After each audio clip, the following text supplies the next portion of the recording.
All right, we've got a book list here. Here are the books. The purpose of these books is to help you help you avoid living a boring life.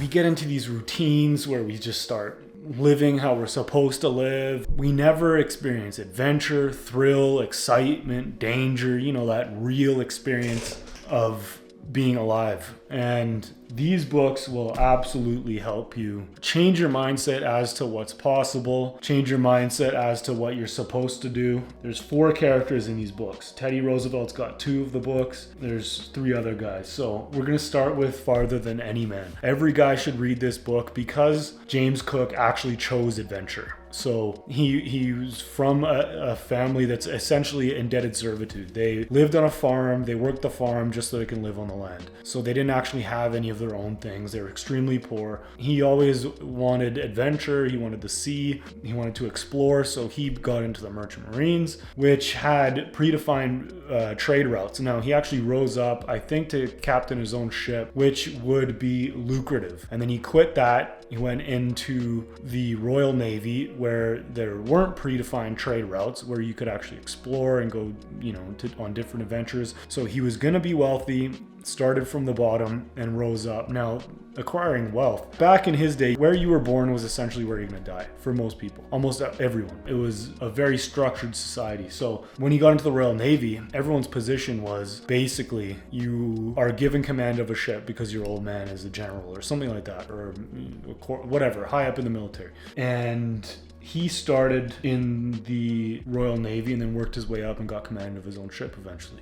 And then he got his adventures. He didn't spend much time with his family. He chose adventure over family. I don't know if that's the best thing to do, but this is an inspiring book, very well written. Martin Dugard's the author. I think every guy should read this book. It is extremely motivating to go seek out adventure and daring. And then the next is The Rise of Theodore Roosevelt. We'll do 2 books about Theodore Roosevelt here. My dog got this, The River of Doubt. It's completely mangled. The Rise of Theodore Roosevelt. So Teddy Roosevelt's an interesting one because he was born into wealth. So he came at it from an opposite side where you're born into wealth and you're supposed to do these certain things in society. You're supposed to, grow your wealth. You're supposed to stay in confined circles and you're only associating with certain people. But he chose adventure. So he became a rancher, explorer. Obviously, he became the president of the United States. He was sparring while he was the president. I think he lost his retina or something got messed up with his eye. So he had to change to jiu-jitsu while he was still president. After he was president, that's the River of Doubt. He went on an exploring mission in the Amazon to explore different channels of the Amazon. Almost died. This is a thrilling book. So is this. I love reading the rise of different men. And so he got in a gunfight. He started his own ranch in Montana. He consistently sought adventure. He was also born sickly. So he wasn't born with an innate strength. This had to be developed. The wealth, he wasn't great with money. Repeatedly lost his fortune and got into politics. Eventually became police commissioner of New York. It's an inspiring read because it comes from the other angle. You're born into wealth. You're not supposed to seek this stuff. You're not supposed to seek danger. You're not supposed to put your life at risk. You're supposed to stay alive and pass on the family, wealth, name, so forth. But he, went to war in Cuba. He did some great things, and he's an inspiring man coming at it from a different angle. So definitely read The River of Doubt and The Rise of Theodore Roosevelt if you want to push yourself into an adventurous life. If you're happy with never really experiencing the thrill of victory or the agony of defeat, as he talks about in his great speech,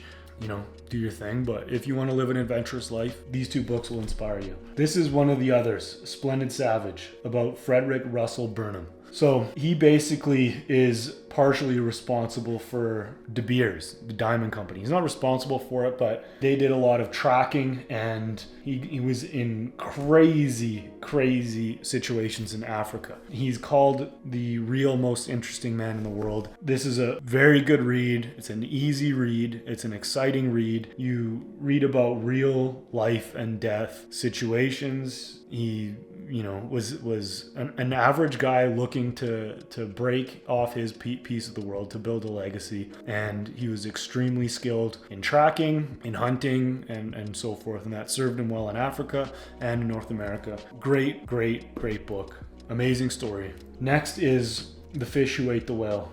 It's about the Banana King. This is actually a business book. So it's about building an empire, but it's an empire out of adventure because of what the banana trade was back then. Banana companies essentially owned countries where they would produce their bananas. You can't produce bananas everywhere, so these companies would essentially own countries. They were massive lobbyists, like many different industries are today. Bananas were in the past. So he's a Russian immigrant, born with absolutely nothing, started selling old bananas that still you're able to eat, and then eventually became the Banana King. So, which was one of the most powerful men in the world, one of the most powerful men in America.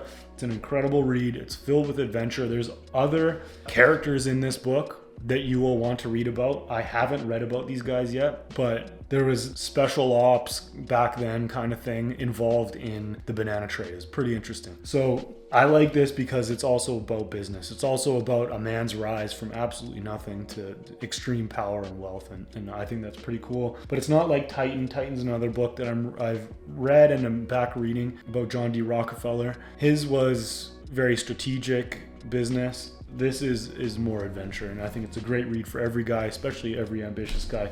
It'll prove to you that no matter where you start, you can pretty much achieve anything with a bit of luck, of course, but you got to have balls. You got to understand that we're all just guys, and people above you aren't actually above you. They just may have been born into this. They may have acquired skills, but you too can acquire those skills. So these are 5 books that will inspire you to live an adventurous life and show you that it doesn't matter where you're born or what you're born to, you can live a great life. And it doesn't matter if other people know about it. It doesn't matter if people write books about you. It's about the living of the life that matters. So read those books, check them out. I'll put links to them down in the description below. If you're at the video at this point, let me know about a book that I have missed in this list that you think should be put on the list. And let me know in the comment section below. What's a book that inspired you to live an adventurous life?